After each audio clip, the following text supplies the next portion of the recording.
अस्सलाम वालेकुम। जहाँ तक पहुँचे हमारा प्यार पहुँचे, पाकिस्तान से लेकर पूरी दुनिया तक पहुँचे, तमाम इंसानियत तक पहुँचे, और इसी दुआ के साथ अपने प्रोग्राम का स्टार्ट कर रहे हैं। और आप देख रहे हैं मिर्च मसाला। मिर्च मसाले के अंदर जो है बहुत ही मज़ेदार रेसिपीज़ बनने वाली हैं, और हम बना रहे हैं आपके लिए स्टू, बीफ स्टू जो है वो तैयार कर रहे हैं, और इसके साथ जो है बहुत ही मज़ेदार गरम मसाला राइस जो है वो तैयार हो रहे हैं। दोनों मज़ेदार रेसिपीज़ हैं, और इंशाल्लाह मुझे उम्मीद है कि ये रेसिपीज़ आपको पसंद आएगी, और पिछली रेसिपीज़ भी आपको बहुत ज़्यादा पसंद आई। बहुत शुक्रिया आप लोगों का।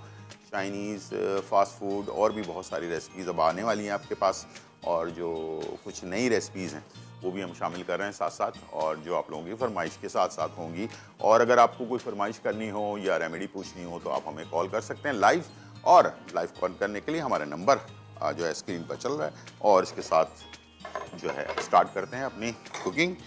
आज हमारे पास एक मेहमान भी मौजूद हैं, डायबिटिक के बारे में बात करेंगे आज इंशाल्लाह। ये प्रॉब्लम बहुत तेज़ी के साथ बढ़ रही है पाकिस्तान में, और बहुत सारे मसले मसाइल जो है पैदा हो रहे हैं लोगों के लिए, और क्या वजह है इसकी सबसे पहले तो हमने ये मालूमात करनी है। और मैं जितनी भी मेरे पास नॉलेज है, मैंने हमेशा आपको बताया है कि वजूहात क्या हैं। वजूहात अगर आपको पता चल जाए तो उस वजूहात को अगर आप कंट्रोल कर लें तो बहुत सारी आप बीमारियों से बच सकते हैं। स्टू बना रहे हैं, दो तरीके से स्टू बनते हैं, जिसमें कुछ सब्जियां के साथ भी बनता है, कुछ जो है सादा जो गोश्त होता है। अलग अलग तरीक़ेकार होते हैं स्टू बनाने का। इंशाल्लाह मुझे उम्मीद है कि आज वाला जो स्टू है ये भी आपको पसंद आएगा। मेरा अपना स्टाइल है, और मैंने गोश्त को बॉईल करके रखा हुआ है। साथ में जो गोश्त बॉईल करने के बाद हमारे पास पानी बचता है, यखनी जो होती है वो भी हम साथ रखते हैं, ताकि इसका फ्लेवर जो है ना वो पूरा हमें मिल सके। तो यहाँ पर हमने एक बड़ी प्याज ले लिए। जैसे कि हम कोरमे में और दूसरी चीज़ों में ब्राउन करते हैं प्याज को, हमने ब्राउन नहीं करना है, इसको सॉफ्ट करना है। स्टू के लिए जो प्याज को सॉफ्ट किया जाता है बस, और क्रिस्टल हो जाए प्याज, उसके बाद फिर हमने इसमें बाकी चीज़ें ऐड करनी शुरू कर देनी है, जिसमें कुछ साबुत गर्म मसाले हैं, कुछ पिसे हुए मसाले हैं, ठीक है, दही है। बेस जो है दही है, और बेस आप इसका दही भी रख सकते हैं, बेस आप इसका टमाटर भी रख सकते हैं। दोनों तरीक़ेकार हैं, दोनों में से जो आपको पसंद है वो आप उसमें ऐड कर सकते हैं। कुछ लोगों को दही पसंद होता है, कुछ को जो है टमाटर का खटास जो होती है वो पसंद होती है, तो इस तरह से आप इसको बना सकते हैं। स्टू में सबसे अच्छी बात ये होती है कि थोड़ी सी ग्रेवी इसमें नॉर्मल सालन से थोड़ा ज़्यादा होती है, और इसमें सब्ज़ी भी होती है, इसमें गोश्त भी होता है, तो इससे फाइबर भी आपको मिल रहा होता है, प्रोटीन भी मिल रहा होता है, ठीक है, दोनों चीज़ें मिल रही होती हैं, और इन दोनों चीज़ों की बहुत ज़रूरत है। अभी हम डायबिटिक की बात कर रहे थे, तो डायबिटिक होने की सबसे बड़ी वजह यह है कि फ़ाइबर की इनटेक हम कम कर देते हैं। हमारी ज़िंदगी में ज़्यादातर ये होता है कि हम इतना सारा राइस और इतना सा सालन उसके ऊपर डालते हैं और उसको खा लेते हैं, या फिर इतना सा सालन होता है तो 3-4 रोटियां खा लेते हैं, ठीक है। तो कार्बोहाइड्रेट ज़्यादा और फाइबर ना होने के बराबर होता है हमारे खाने में। सबसे मेन जो रीज़न है अब जो डायबिटिक पेशेंट बढ़ते जा रहे हैं, बिल्कुल फाइबर का इस्तेमाल कम से कम होता जा रहा है, और फाइबर के सोर्सेज बहुत सारे हैं। सब्जियां हैं, इसके अलावा इसफगोल की भूसी है, और भी बहुत सारी चीज़ें हैं जिसका इंटेक बहुत ज़्यादा ज़रूरी है, जिससे जो है आपका वज़न जो है वो भी कम रहेगा, और साथ में आपको डायबिटिक का मसला भी नहीं होगा, हार्ट का मसला नहीं होगा, ब्लड प्रेशर का मसला नहीं होगा। इस तरह की बहुत सारी बीमारियों से आप बच सकते हैं। दूसरी चीज़ ये कि थोड़ा सा वॉक, कम से कम हमने वॉक करना शुरू कर दिया, यानी कि कम से कम हम मूव करते हैं। हम कोशिश करते हैं कि बस सारे काम या तो मोटरसाइकिल पर हो जाएं या फिर गाड़ी में हो जाएं, ठीक है, और हम वॉक बिल्कुल ही नहीं कर रहे हैं, ठीक है। जिसकी वजह से क्या होता है कि पुराने ज़माने में आपने देखा होगा रात को खाने के बाद लोग हल्का फुल्का वॉक किया करते हैं, टहलना जिसको कहते हैं ना। तो ज़रूरी नहीं कि आप भाग भाग के वॉक करें, ठीक है। वॉक करने का मतलब ये होता है कि अगर आप सिर्फ कमरे के अंदर भी हैं तो एक एक गोल गोल चक्कर ही लगा लें, ठीक है, 5 मिनट के लिए रात के खाने के बाद। ख़ास तौर पर अगर तीनों टाइम कर लें तो बहुत अच्छी बात है, लेकिन कम से कम रात के खाने के बाद ज़रूर, खाने के फ़ौरन बाद नहीं, खाने के फ़ौरन जो आधा घंटा होता है ना खाने के बाद, सुबह नाश्ते के बाद, दोपहर के खाने के बाद और रात खाने के बाद, आधा घंटा आपने कुछ नहीं करना है, ठीक है। ये नहीं कि आपने खाना खाया और फ़ौरन वॉक करना शुरू कर दिया। आधा घंटा आपको रेस्ट चाहिए, ठीक है, खाने को, ताकि वो हज़म हो सके। और दवाई भी नहीं खाई जाती है आधे घंटे तक, इसलिए आधे घंटे का वक्फा लाजमी चाहिए होता है। अब यहाँ पर हमारे पास जो प्याज सॉफ्ट हो गई है, अब इसमें मैं जो गोश्त है वो मैं ऐड कर रहा हूँ, ठीक है। और इसके साथ बाकी चीज़ें भी ऐड करनी है मैंने। और इसके बाद ये है लाल मिर्च साबुत 3-4 अदद, ये है तेज़पत्ता ये 2 अदद, और इसके साथ ये है थोड़े से और गरम मसाले, ये मैंने इसमें डाल दिए, ठीक है। और हरी मिर्चें 3-4 अदद, ये भी आप ऐड कर दें इसमें, ठीक है। और इस गोश्त को आपने इसके साथ मिक्स करना है, और साथ में अदरक और लहसुन का पेस्ट जो है वो ऐड कर देना है, तकरीबन 1 खाने का चम्मच। और इसे आपने, गोश्त असल में बॉइल्ड हुआ है सिर्फ अदरक लहसुन में, तो इसलिए इसको थोड़ा सा मसाले के साथ पकाना ज़रूरी है ताकि इसमें जो स्मेल है वो ख़त्म हो जाए अच्छी तरह से, ठीक है जी। ये देख लें, जब ये स्मेल थोड़ी सी ख़त्म हो गई, प्याज को बहुत ज़्यादा ब्राउन नहीं होने देना है, और उसको रोकने के लिए यहाँ पर यखनी जो मेरे पास है ये मैं इसमें ऐड कर रहा हूँ थोड़ी सी, और ताकि प्याज बहुत ज़्यादा ब्राउन ना हो जाए, ठीक है। और उसके बाद मैं इसमें डाल दूँगा, ये है हमारे पास दही 1 कप के करीब, ठीक है। और अब मसाले जा रहे हैं इसमें, मसाले देख लें और से। मेरे पास कुटा हुआ धनिया है 1 चाय का चम्मच, कुटी हुई लाल मिर्च 1 चाय का चम्मच, ये देगी मिर्च है ये 1 चाय का चम्मच, ठीक है। और इसके साथ नमक जो है हस्बे ज़रूरत ऐड कर दें, और इसके साथ जो है हल्दी आधा चाय का चम्मच, ठीक है। गरम मसाला लास्ट में डालेंगे जब ये फाइनल हो रहा होगा, ठीक है। तो मसाले को डालकर दही के साथ हमने पकाना ज़रूर है, दही कच्चा नहीं रहना चाहिए। और दही जब भी स्टू के लिए, कोरमे के लिए या किसी और रेसिपी के लिए बना रहे हैं तो दही ताज़ा होना ज़रूरी है। दही पुराना होगा तो ये आपको बहुत ज़्यादा प्रॉब्लम करेगा, ठीक है। तो इसको जितना ताज़ा होगा उतना ही ये आपको फ़ायदा पहुंचाएगा, ठीक है। तो इसलिए टेस्ट को जो है ना सही रखने के लिए दही का जो है ना ताज़ा होना बहुत ज़रूरी है। और जैसे कड़ी वगैरह बनाते हैं उसमें पुराना दही जो होता है वो चल जाता है, या बघारे बैगन है या कोई और मिर्चों का सालन है। लेकिन जो कोरमा होता है या स्टू होता है, इस टाइप की चीज़ें जो बना रहे होते हैं उसमें फ्रेश ताज़ा दही चाहिए होता है जो खट्टा ना हो, ठीक है। उससे टेस्ट वरना ख़राब हो जाता है इसका। चलें जी, यहाँ पर थोड़ा सा मिक्स किया हमने, जब दही बनने लगा तो फिर हमने इसमें आलू 2 अदद छोटे और 1 अदद जो है गाजर ये भी ऐड कर दी।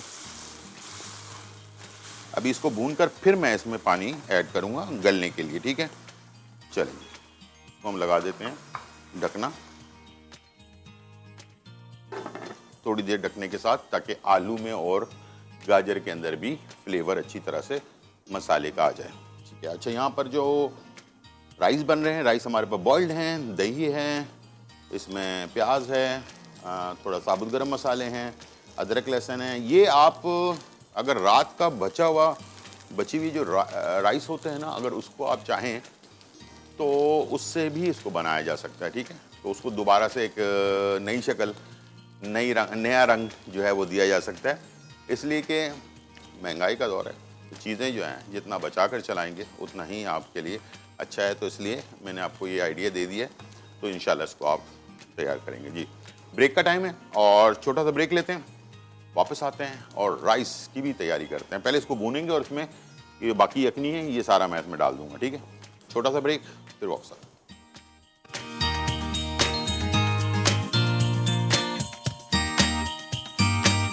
वेलकम बैक नाज़रीन। और यहाँ जो है बहुत ही मज़ेदार स्टू, बीफ स्टू बन रहा है और बहुत ही मज़ेदार खुशबू आ रही है इस वक्त।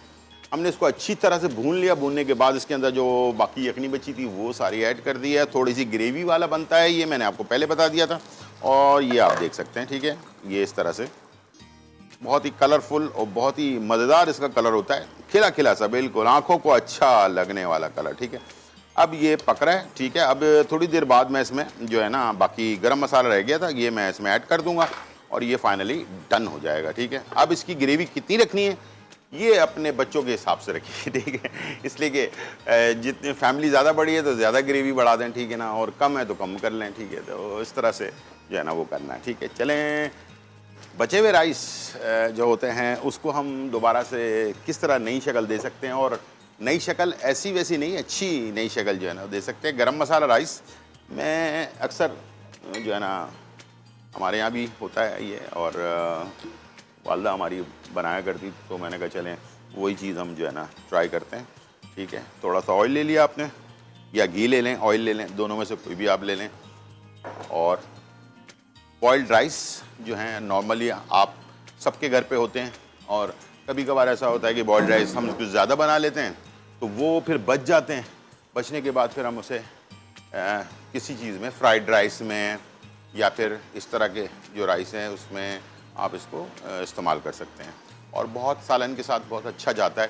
ख़ास तौर पर अगर कबाब शबाब बने हुए हों तो उसके साथ तो बहुत ही ज़्यादा आउट क्लास, ठीक है। कीमे के साथ भी अच्छा लगता है। तो प्याज हमने एक ले ली छोटी, ठीक है, और इसको हमने हल्का सा ब्राउन करना है, ठीक है।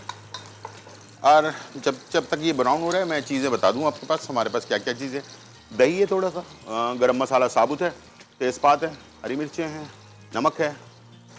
चिकन अपना ये जो राइस है इसको थोड़ा सा ट्विस्ट देने के लिए, इसका कलर, इसका फ्लेवर चेंज करने के लिए मेरे पास है चिकन पाउडर, और इसके साथ है अदरक लहसुन का पेस्ट, जर्दे का रंग और केवड़ा एसेंस, ठीक है। ये चीज़ें पूरे राइस का फ्लेवर बदल देंगी और बिल्कुल ऐसा लगेगा जैसे कि आप पुलाव खा रहे हैं, ठीक है। और ये इसको हम कहते हैं झटपट बनने वाला पुलाव, और इसी में अगर आप चिकन ऐड कर दें तो फिर ये पुलाव बन जाएगा बिल्कुल ही, चिकन पुलाव। बोनलेस चिकन डाल दें थोड़ा सा, और बहुत सारे चिकन में, हाँ एक और आइडिया, जो चिकन पीसेस डालेंगे तो फिर ज़ाहिर बात है झगड़ा हो जाएगा कि भाई यार हमारे पीस कम है, हमारे पीस ज़्यादा हैं। तो आइडिया बहुत अच्छा सा है ये कि कीमा डाल दें, ठीक है। कीमा हो जाएगा सारे राइस में मिक्स, तो फिर वो किसी को शिकायत भी नहीं होगी यार कीमा हमारे पास नहीं आ रहा है। तो राइस में सारे में जो है ना कीमा मिक्स हो जाएगा, और ये बड़ा ज़बरदस्त जो है ना गरम मसाला कीमा राइस जो है ना वो तैयार हो जाएगा। और ये है आइडिया, ठीक है। सिंपल छोटा सा आइडिया है लेकिन मज़ेदार है। चले जी, यहाँ पर हम जब थोड़े सा आधा ब्राउन हो जाए प्याज तो उसमें हम डाल देते हैं गरम मसाला साबुत, जो भी घर पर मौजूद है, बाहर से लेने की ज़रूरत नहीं। तेज़पत्ता अगर आपके पास है तो ये डाल लें, ठीक है। थोड़ी सी हरी मिर्चें डाल लें, फ्लेवर अच्छा आता है इसका, ठीक है। और इस तरह से आपने 4-5 हरी मिर्चें डाल दी, ठीक है। और इसे आपने पहले भून लिया अच्छी तरह, ताकि प्याज जो है ना वो थोड़ी सी ब्राउन होने की तरफ आ जाए।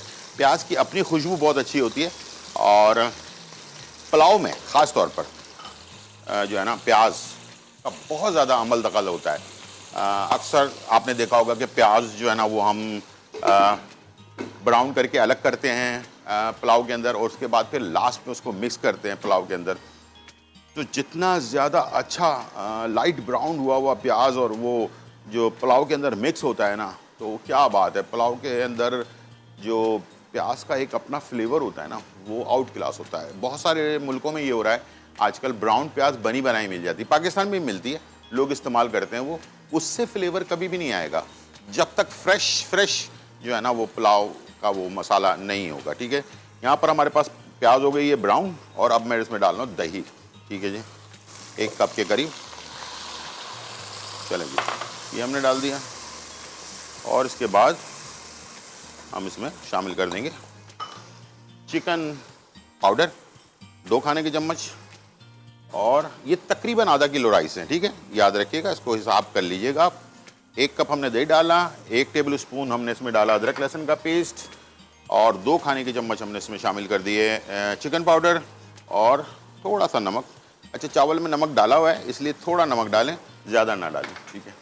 और ये हमने डालकर और इसको हमने थोड़ी देर भून लेना है। उसके बाद राइस डालकर मिक्स करना है सिर्फ, ठीक है। लेकिन दही का पकना ज़रूरी है, दही अगर नहीं पकेगा तो फिर ये फ्लेवर इसका अच्छा नहीं आएगा, ठीक है। थोड़ी देर इसको अपने ढकना लगा के पकने के लिए छोड़ देना है।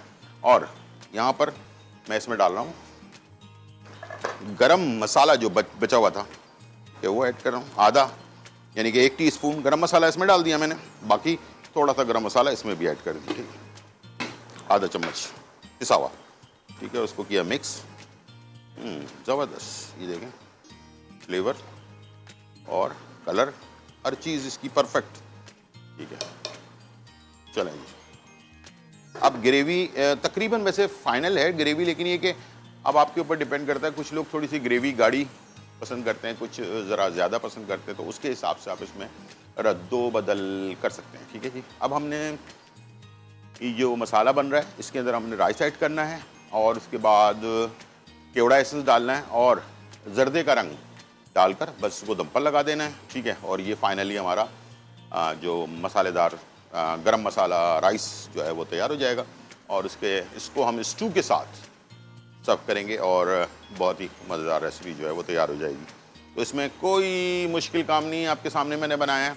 और अगर ये सारी तैयारी करके पहले से रखें, प्रिपेयर कर लें चीज़ें, उसके बाद खाना स्टार्ट करें, तो इंशाल्लाह आपका काम बहुत जल्दी हुआ करेगा। और सेफ्टी फर्स्ट, कल एक हमारे मॉर्निंग शो में बात हो रही थी, तो वो मैं उसको सेकंड करूँगा कि अपना ख्याल पहले रखें, उसके बाद काम के ऊपर ध्यान दें। इसलिए कि हमारे यहाँ यह होता है कि हम जो हमारे देसी लोग हैं या हमारे पाकिस्तानी लोग हैं, तो शलवार कमीज़ें ख़वातीन पहनती हैं, शेफोन का दुपट्टा होता है और बहुत ख़तरनाक होता है वो, ठीक है। आग जो होती है वो भी ख़तरनाक होती है, तो बदएहतियाती के अंदर कभी भी गलती से अगर आपका दुपट्टा लग जाए ना आग में, तो बहुत तेज़ी के साथ ये आग पकड़ती है। तो पहले अपनी सेफ्टी का ख्याल रखें। कोशिश करें कि जहाँ पर हम इतने लाखों रुपए, हज़ारों रुपए खर्च करते हैं मुख्तलिफ कपड़े ख़रीदने में, तो उसमें आप कॉटन का, सिल्क का नहीं, कॉटन का एप्रन एक प्लीज़ ख़रीद के लाकर किचन में रख लें। जब आप काम कर रहे हैं, एक तो आपके कपड़े बचेंगे, दूसरा ये कि कॉटन का जो एप्रन है वो आग इतनी जल्दी नहीं पकड़ता।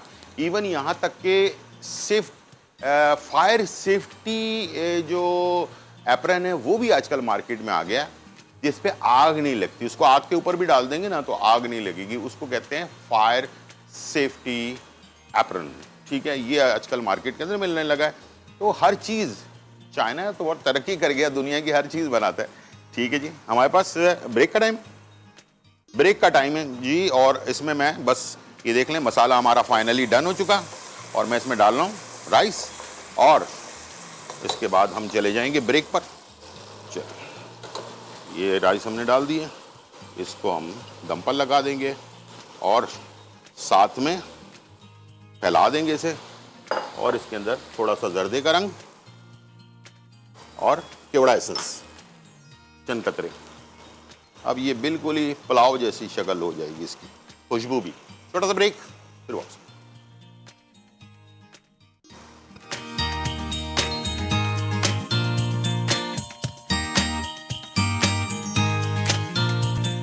वेलकम बैक नाज़रीन। और यहाँ जो है बहुत ही मज़ेदार स्टू, बीफ स्टू, और इसके साथ जो है गरम मसाला राइस जो है वो तैयार हो चुका है। और हमारे पास इंटरनेशनल हर्बलिस्ट फ़हीम साहब मौजूद हैं। अस्सलाम वालेकुम, कैसे हैं आप? खैरियत से हैं? ठीक ठाक हैं?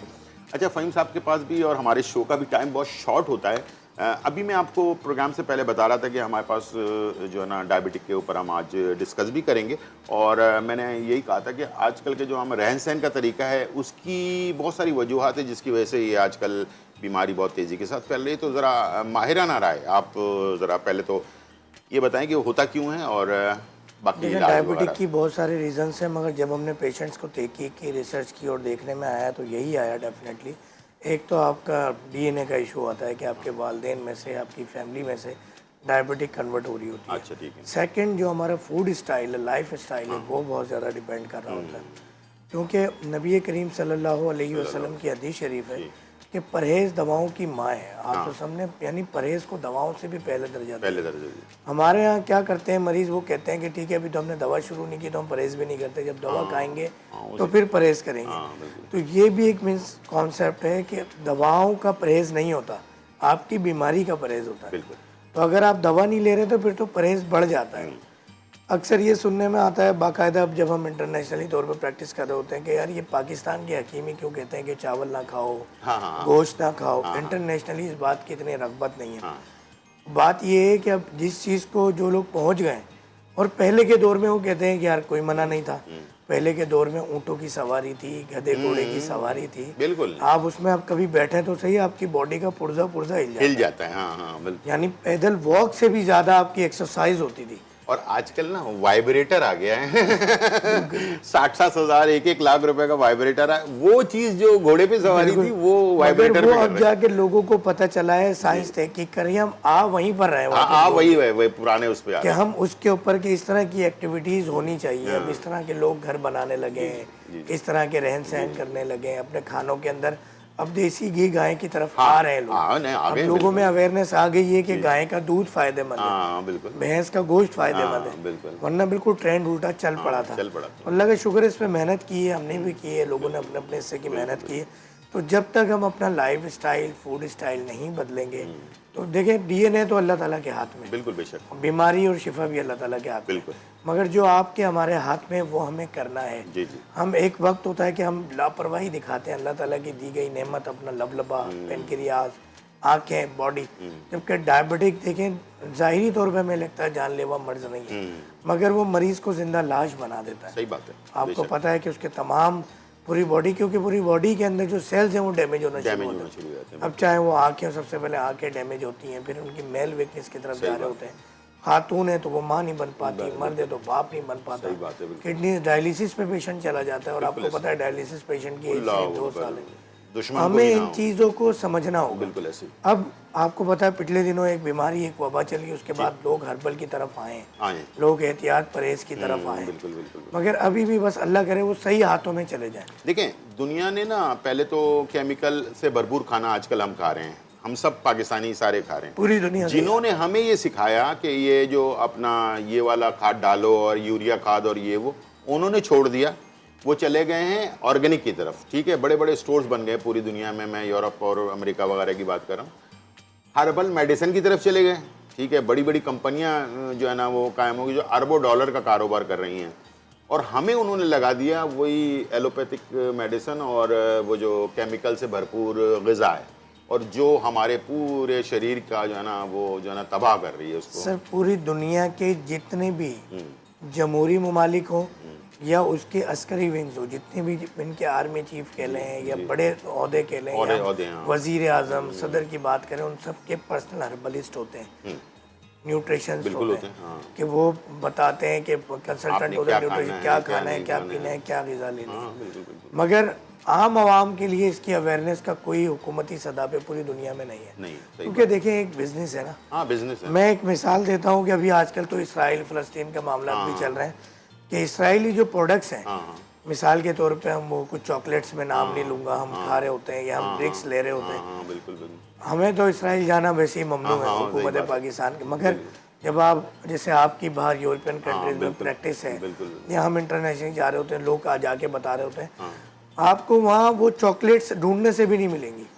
सही बात है। जबकि वो बना रहे हैं और नंबर 1 ब्रांड्स हैं दूसरे ममालिक में। बिल्कुल ऐसे ही है। वो ड्रिंक्स नहीं मिलेगी, वो अपने बच्चों को नहीं खिलाते वो चॉकलेट्स। बिल्कुल सही बात है। वो ड्रिंक्स नहीं पिलाते। सही है। वो तमाम चीजें वो नहीं दे रहे। थर्ड वर्ल्ड कंट्री वहाँ पे आपको वो जो रेस्टोरेंट यहाँ पे बड़े मशहूर है, जिनके बायकाट का भी एक सोशल मीडिया पे ट्रेंड चला है, आप जाके देखें कितनी ब्रांचेज नहीं मिलेंगी आपको। वहाँ नहीं है, इसराइल में नहीं है, जबकि वो इसके पीछे।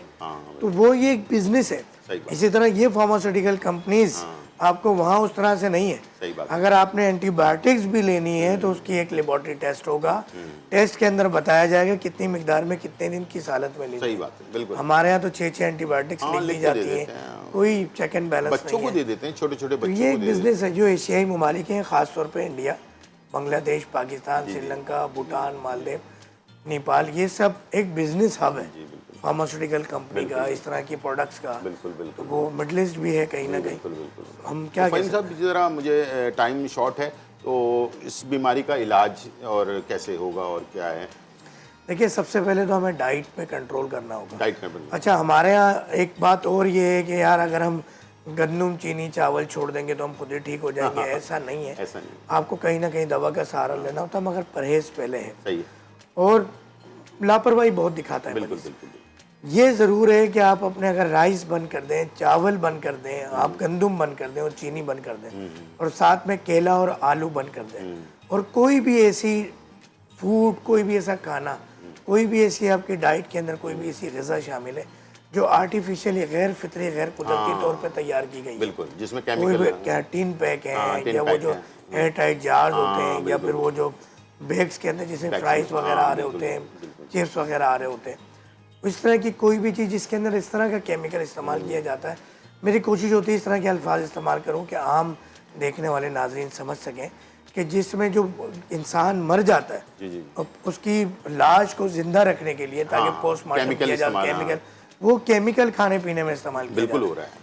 है। इवन के हमारे यहाँ देखें, ये आपका मैंने ये जी, जब ये जी, राइस देखा जी, मुझे जी। खुशी हुई कि अच्छा। इसमें जर्दे का रंग का बहुत ही कम इस्तेमाल किया गया बिल्कुल बिल्कुल। कि ये जो इंडस्ट्रियल केमिकल है, जर्दे का रंग बहुत ज्यादा नुकसान पहुंचाता है। लेकिन फूड कलर हो तो ठीक है, वरना वो food इंडस्ट्रियल grade कलर नहीं, जो है इसका मुझे मार्केट में मिल रहा नहीं, इस तरह का मिल सॉरी, रहा होगा, टाइम कम है। मैं बस सिर्फ जाते जाते ये कहूँगा कि फ़हीम साहब इंटरनेशनली सऊदी अरब, दुबई, पाकिस्तान और इसके अलावा मुल्तान, हर जगह पर बैठते हैं, और इनका नंबर अभी स्क्रीन पे चल रहा है, आप देख सकते हैं। तो यहाँ से नंबर आप लेकर और इनसे रब्ता करें, और अपना व्हाट्सएप पे भी आप जो है ना अपने जो रिपोर्ट्स हैं वो भेज सकते हैं, और भेजने के बाद अपनी जो मेडिसिन है वो सिलेक्ट करवा सकते हैं। तो इंशाल्लाह आपको जो प्रॉब्लम है, मुझे उम्मीद है कि आपकी प्रॉब्लम जो है वो ख़त्म जड़ से हो सकती है, और ज़रूर इसको ट्राई करें, और फ़हीम साहब को ज़रूर मौका दें। और मुझे उम्मीद है, मैंने बहुत सारे लोगों को देखा है इलाज करवाते हुए फ़हीम साहब से, और बहुत अच्छा इनका रिज़ल्ट है। थैंक यू वेरी मच, बहुत शुक्रिया आप आए, और इंशाल्लाह फिर मुलाकात होगी। और आप लोगों से दुआएं कि बस हमारे शो को ज़रूर पसंद करें और लाइक ज़रूर करें, और यूट्यूब पर अभी 2 से 3 घंटे के बाद ये अपलोड हो जाएगा, वहाँ पर भी आप जाकर डिटेल में देख सकते हैं। तो इंशाल्लाह फिर मुलाकात होती है। अल्लाह हाफ़िज़, bye bye and check out.